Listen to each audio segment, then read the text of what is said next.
우리 오늘 함께 볼 말씀 사무엘상 20장 42절 말씀입니다. 사무엘상 20장 42절 말씀, 한 절 말씀입니다. 우리 한 절 말씀 함께 합독하도록 하겠습니다.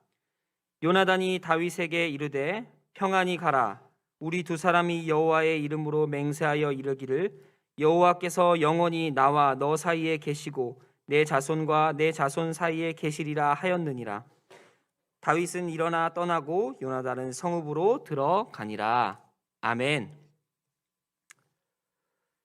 2001년 개봉했던 영화 친구를 아십니까? 많은 사람들이 봤고 인기가 많았던 영화입니다. 유호성이라는 배우와 장동건이라는 배우가 주연을 맡았고 이 영화는 남자라면 한 번쯤은 본 그런 영화입니다. 조금 폭력적이기도 하지만 당시에 남자의 우정을 뜨겁게 그렸다면서 많은 평가를 받기도 했지요. 반면 폭력을 정당화하고 또 많은 사건들의 모티브가 되었다는 것에서 구설수에 오르기도 했던 영화입니다. 중요한 것은 누구나 이 친구라는 영화를 보면 자신이 가장 가까웠던 친구, 학창 시절의 사람들을 떠올리게 된다는 것이지요. 영화의 표지엔 이렇게 써 있습니다. 함께 있을 때 우린 아무것도 두려울 것이 없었다. 듣기만 해도 가슴 뭉클하고 멋진 말 아닙니까? 마치 우정을 나눈 친구가 함께 고난과 역경을 이겨내고 이 세상을 살아갈 것 같은 이 문구는 사실상 영화의 내용을 들여다보면 하나도 드러나 있지 않습니다. 내용은 얕은 우정과 돈과 권력 그리고 폭력에 움직이는 일그러진 우정만 담고 있을 뿐 함께 살아가는 친구와는 전혀 관련 없는 마치 반어법과 같은 그런 단어를 사용해서 영화가 진행됩니다. 사실 이 영화는 단순히 영화일 뿐이지만 이런 미디어나 담고 있는 문화는 사회를 풍자하는 것도 나타내기도 합니다. 즉 우리가 살아가는 사회들도 얕은 우정들이 넘쳐나는 사회일 뿐 마치 진정한 우정은 존재하지 않는 것처럼 보이는 사회로 우리는 인식할 수 있습니다. 지금 우리가 살아가는 사회는 약육강식의 사회, 힘과 권력과 돈이 지배하는 사회라고 말해도 과언이 아닐 정도로 물질 만능주의가 팽배하고 살기 어려운 사회라는 건 모두 공감하고 인정하실 것입니다. 과거에는 공동체가 많이 강조되었지만 지금은 개인주의가 더 강조되어서 심지어는 자녀가 부모를 신고하고 가족이라는 공동체를 떠나는 사람들도 종종 보이기도 합니다. 특히 그리스도인에게 있어서 이러한 사회는 아주 암담하고 힘든 현실이 아닐 수 없습니다. 마치 이러한 사회를 사는 것은 아무런 불빛 없는 터널을 촛불 하나만 들고 걸어가는 것처럼 막막하고 답답하고 앞에 무언가 위협이 있을 것처럼 걱정되는 것처럼 이 사회는 우리에게 다가옵니다. 즉 안전함과 평안함이 없는 사회라는 것이지요. 이럴 때 우리는 어떻게 살아야 할까요? 이럴 때마다 우리는 성경을 봐야 합니다. 성경에서 전해주는 그 지혜로 세상을 살아내야 한다는 것입니다. 그리고 우리의 삶에서 영성을 키워내야 합니다. 오늘은 혼자 사는 사회가 아닌 함께 동행하는 삶, 친구와 걸어가는 삶, 우정에 대해서 나눠보도록 하겠습니다. 먼저 이 세상을 살아갈 때에는 친구, 동역자가 필요하다는 것을 인지해야 합니다. 오늘 본문에서 나와 있던 가장 유명한 친구 중 다윗과 요나단이 나옵니다. 물론 다니엘과 세 친구도 있지만 진정한 우정의 표본을 잘 보여주는 것은 다윗과 요나단이 아닐까 싶습니다. 이들에게는 특별한 우정이 있었고 이 우정을 증명하는 내용들이 성경에 자세히 나와 있습니다. 성경이 어떠한 목적을 가지고 기록된 책이라는 걸 기억해 본다면 과연 우정이 성경에 왜 기록되어 있고 우리에게 어떠한 유익을 줄 수 있을까 고민이 되기도 할 것입니다. 과연 성경의 목적과 우정은 무슨 연관성을 가지고 있을까? 오늘 말씀을 통해서 같이 함께 살펴봤으면 합니다. 결론부터 말씀드리자면 우정이라는 것 자체가 사람들 간의 관계를 이야기하는 것이 아니라는 걸 뜻하는 것입니다. 우정은 하나님께서 주시는 특별한 상황 속에서 특별한 사람들이 만나 이루어가는 것을 우정이라고 정의할 수 있습니다. 오늘 다윗과 요나단도 그러한 상황 속에서 특별한 만남을 가졌고 하나님을 통하여 서로 연결되어 우정을 쌓아가게 됩니다.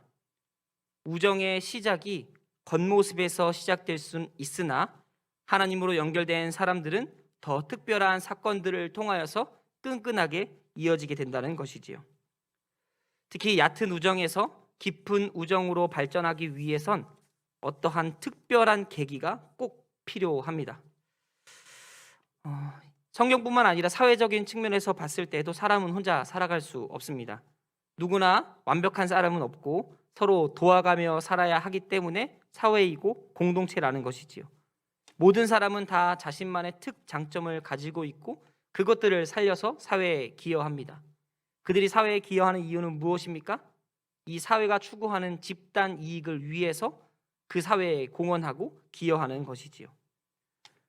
어떤 사람은 추진력이 있고 어떤 사람은 계획을 잘 세우며 어떤 사람은 보이지 않는 곳에서 남들에게 봉사하고 헌신함으로 공동체는 이뤄가고 발전해 나갈 수 있습니다. 이러한 측면에서 봤을 때 다윗과 요나단의 관계도 비슷했습니다. 만약 다윗과 요나단이 서로에게 필요한 부분이 없었다면 첫눈에 끌릴 수 있었을까요? 사무엘상 18장 1절에 보면 이렇게 기록되어 있습니다. 다윗이 사울에게 말하기를 마침에 요나단의 마음이 다윗의 마음과 하나 되어 요나단이 그를 자기 생명같이 사랑하니라. 이 사건 전에는 무엇이 있었냐면 다윗이 자신의 심부름을 마치기 위해서 전쟁터에 나가게 됩니다. 그리고 그곳에서 우리가 가장 잘 알고 있는 골리앗과의 결투가 벌어지게 되죠. 잘 알고 있다시피 골리앗과의 결투에서 다윗은 이기게 됩니다. 너무 허무하게 이겨서 이게 과연 전투가 될까 할 정도로 쉽게 이기게 되죠. 그런데 그곳에서 다윗의 승리를 보고 또 하나님을 본 사람이 있었습니다. 그가 바로 요나단입니다. 요나단은 다윗의 승리를 기뻐한 것이 아니라 다윗이 왜 분노하고 어떻게 싸웠고 어떻게 승리했는가를 하나님이 계시다는 걸 보면서 함께 바라봤던 것이지요. 다윗은 골리앗에게 하나님의 이름을 모욕하는 이방 백성을 죽이겠다고 말하고 딱 봐도 골리앗이 이길 수밖에 없는 상황 속에서도 담대하고 두려움 없이 나갔습니다. 그리고 승리합니다. 이것은 다윗의 힘이 아니라 하나님께서 함께 하셨기 때문에 이길 수 있었습니다. 다윗의 고백도 그렇고 하나님께서 함께 하신다는 그 약속에서도 찾아볼 수 있습니다. 다윗은 만군의 여호와의 이름을 의지하며 나아가는 사람이었고 요나단은 그것을 본 사람이었습니다. 요나단에게 있어서 참 신앙인이라는 것은 많은 생각을 하게 했을 것 같습니다. 하나님께 기름 부음 받았지만 하나님께 버림받은 아버지 사울 밑에서 그는 사울의 많은 잘못을 보았을 것이고 또 비록 약하고 비천해 보이지만 작고 왜소한 사람이지만 다윗은 담대하게 나아갔고 아무도 대적할 수 없었던 골리앗의 아무도 감당할 수 없었던 골리앗을 이겼던 모습을 보여주게 됩니다. 이러한 모습이 요나단에게 있어서는 감동으로 다가왔고 끌렸을 것입니다. 그렇기 때문에 요나단에게 있어서 필요한 것을 다윗이 갖고 있었다고 볼 수 있습니다. 참 신앙인의 자세, 요나단은 그것에 끌렸습니다. 우리는 하나님이 만드신 피조 세계를 살아갑니다. 하지만 이 세계는 하나님의 통치가 실현됨과 동시에 타락한 부분이 혼재되어 있음을 부정할 수 없습니다. 우리는 이런 영적 전쟁이 치열한 사회에 살아가고 있는 군사라고 볼 수도 있습니다. 그렇게 이 사회를 살아가기 위해선 나 혼자 일당백으로 모든 것들을 헤쳐나가며 살아갈 수 없다는 걸 말씀드리는 것입니다. 즉 우리는 친구, 공동체가 필요합니다. 주위를 둘러보십시오. 어려움 중에서도 묵묵히 신앙으로 삶을 살아내는 성도들이 얼마나 많습니까? 우리는 그들을 보며 위로를 얻기도 하지만 그들을 보며 하나님의 살아계심을 보기도 합니다. 골리앗 앞에 다윗은 자꾸 초라했지만 그와 함께 하시는 크고 강한 하나님께서 승리를 약속하셨듯이 하나님을 붙들고 믿는 모든 사람들에게는 하나님께서 함께 하심으로 승리가 약속되어 있습니다. 그리고 우리는 하나님과 함께 살아갑니다. 우리는 혼자서 살아갈 수 없습니다. 하나님이 허락하신 사람들과 함께 하나님이 주신 꿈들을 공유하며 이 땅에서 천국을 살아가야 되는 그리스도인이기 때문입니다. 두 번째는 우리를 잇는 것이 세상의 기준이 아니라 바로 하나님이라는 것을 기억해야 합니다. 우리는 많은 사람들과 관계를 맺으며 살아갑니다. 지금 핸드폰이나 스마트폰을 열어서 주소록을 보시면 얼마나 많은 사람들이 있습니까? 근데 그 사람 중에서 1년 넘게 연락 안 한 사람도 굉장히 많다는 것을 알 수 있습니다. 매일매일 연락하는 사람도 있지만 자주 연락하지 않는 사람도 있다는 것이죠. 기준을 나눠본다면 한 달에 한 번 정도 연락하는 사람은 몇 명이나 될까요? 아니, 일주일에 한 번 연락하는 사람은 몇 명이나 될까요? 우리는 자주 여러 번 연락하는 사람들이 한정되어 있습니다. 그렇다면 그 자주 연락하는 한정된 사람들과 우리는 친밀한 관계를 유지하고 있나요? 이것도 생각해 봐야 합니다. 그 사람에게 나의 힘듦과 어려움을 이야기할 수 있습니까? 그냥 형식적으로 하는 기도 부탁 말고 정말 내 속에서 나를 얽매이고 힘들게 하고 있는 그 어려움을 그 사람에게 토로하고 이야기할 수 있냐는 것입니다. 제가 이 이야기를 드리는 이유는 모든 친구 관계를 끊어버려라가 아니라 진정으로 우리는 그들을 이해하고 이해받고 있는가를 생각해 봐야 한다는 것이지요. 사실 우리는 우리 주변에 있는 사람들에게 우리의 자신 속에 있는 것을 마음껏 얘기하지 못하는 경우가 많습니다. 왜냐하면 우리는 겉으로는 성숙한 그리스도인, 신앙인, 친절한 사람, 좋은 사람, 착한 사람으로 잘 범벅되어 있지만 그 속을 열어보면 남들은 알 수 없는 추악한 욕심들이 가득 찬 사람들이기 때문입니다. 이 모습은 나와 하나님만 아는 모습입니다. 잠깐 제 얘기를 하려고 합니다. 저에게는 2살 된 딸이 있습니다. 앞으로 딸이 조금 더 성장하면 자기 얘기하지 말라고 할 거니까 그 전까지 마음껏 얘기하도록 하겠습니다. 저는 제가 딸바보가 될 줄 몰랐습니다. 참 보고 있으면 어찌 그리 귀여운지 하는 것 하나하나가 정말 사랑스럽습니다. 옛 어른들이 말씀하신 깨물어주고 싶다가 뭔지 실감하고 있는 상황입니다. 딸이 너무 이쁜데 가끔은 좀 힘들 때도 있습니다. 너무 사랑스럽고 생각도 많이 나지만 막상 집에 가면 너무 피곤하기 때문에 만사가 귀찮고 또 제가 해야 되는 일이 있기 때문에 그 일들을 하다 보면 딸의 기분에 맞춰주지 못할 때도 있고 그 엄청난 에너지를 감당하지 못해서 가끔씩은 딸에게 짜증을 내기도 합니다. 또 어른으로서 또는 아빠로서 아이에게 요구해야 되는 것들이 있죠. 가령 세수를 한다거나 양치질을 꼭 해야 되는데 양치질을 너무 싫어합니다. 칫솔만 가지고 가도 소리를 지르고 저를 이제 폭력으로 다스리려고 하는 딸의 모습을 보면서 저도 모르게 짜증이 함께 올라오게 됩니다. 그렇다고 2살짜리랑 싸울 수는 없기 때문에 인자한 미소로 희야 양치하자라고 하면 돌아오는 건 소리 지름밖에 없습니다. 그때마다 저는 짜증내는 모습을 많이 보였던 것 같은데요. 시간이 지나고 생각해 보니까 제가 딸 아이를 소유로 생각하고 있었던 것 같습니다. 너는 내 딸이니까 내가 시키는 걸 해야 돼. 이거는 하고 저건 하지 마. 이런 식으로 강압적으로 나갔고 또 저도 모르게 아이에게 감정적으로 반응한 것 같습니다. 나도 모르게 한 아이, 한 사람, 한 영혼, 하나님의 형상으로 대하는 것이 아니라 나의 소유, 내 감정을 받아줄 수 있는 대상으로 여겼다는 것이지요. 생각해보니 훈육이 아닌 감정으로 한 저의 모습을 돌아보는 계기가 되었습니다. 또 아빠로서 아직 멀었다는 것을 많이 실감했습니다. 부모로서 자식을 대하는 것도 이렇게 힘든데 평생을 다르게 살아왔던 우리 성도들과의 관계는 얼마나 더 어려울까요?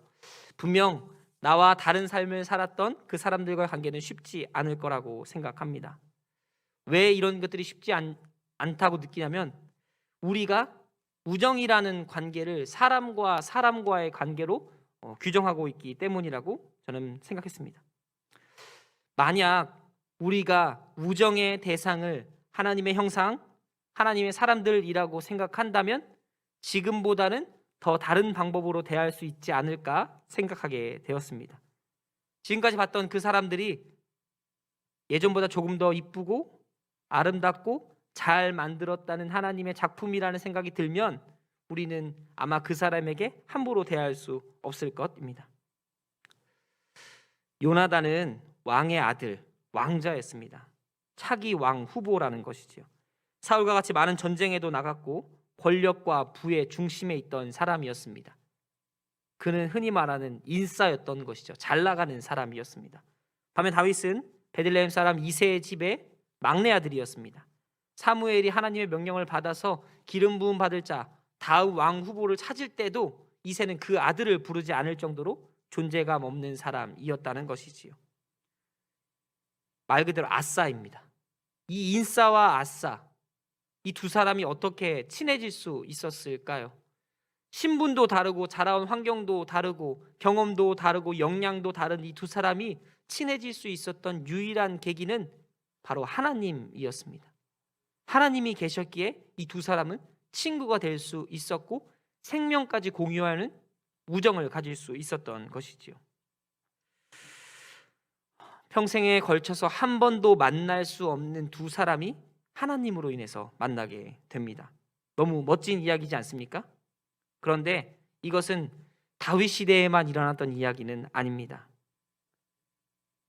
옆에 있는 성도들도 동일한 사람들입니다. 시간을 뛰어넘어서 신분의 격차를 뛰어넘어서 환경을 뛰어넘어서 경험과 역량을 뛰어넘어서 옆에 있는 성도들이 한 번도 평생에 만날 수도 없는 사람들이 만나게 된 것이죠. 그 계기는 바로 하나님입니다.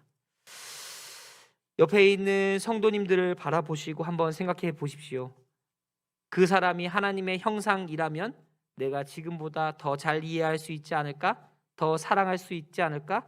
동역자로서 격려하고 위로할 수 있지 않을까라는 생각이 막 넘쳐 흐르지 않습니까? 우리 안에 하나님의 마음이 있다면, 또 우리가 하나님 안에 거한다면 성도들끼리는 절대 끊어낼 수 없을 것입니다. 때론 말이나 행동 때문에 상처를 받을 수는 있지요. 그러나 진심으로 용서를 구하고 다가간다면 하나님 안에서 모든 것들은 용납받을 수 있고 서로 용서할 수 있습니다. 우리는 하나님 안에서 분열이 아닌 화합, 다툼이 아닌 용서, 이것들을 가진 우정을 가진 친구들입니다.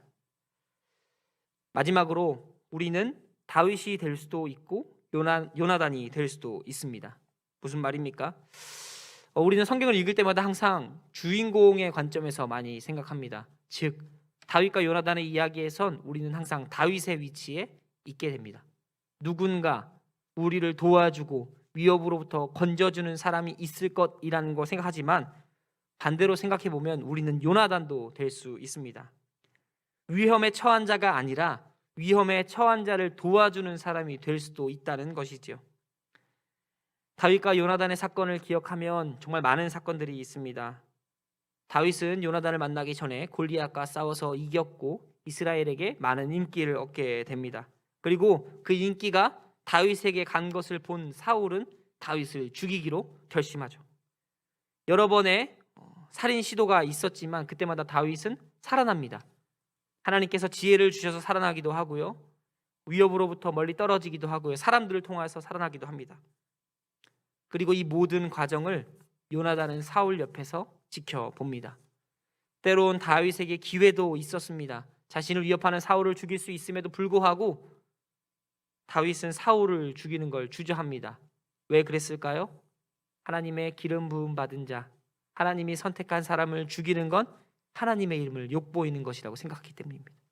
그의 마음 가운데는 하나님에 대한 거룩함이 있었고 경건함이 있었습니다. 그래서 사울을 죽이지 못했습니다. 그의 옷자락 자르는 것도 마음에 찔려서 힘들어했죠. 다윗은 그의 인생에서 많은 위기를 겪습니다. 특히 초반의 위기는 다윗의 생명에 대한 위기에 많이 연결되는데요. 사울의 창에 맞을 뻔하기도 하고요. 사울이 직접 찾아와 다윗을 죽이려고 하기도 합니다. 특히 오늘 본문에서는 그 일이 절정에 다르게 되는데요. 다윗과 요나단은 서로에게 자신의 마음을 터놓고 이야기하게 됩니다. 20장 1절에 보시면 다윗은 요나단에게 자신의 상황을 호소하고 있습니다.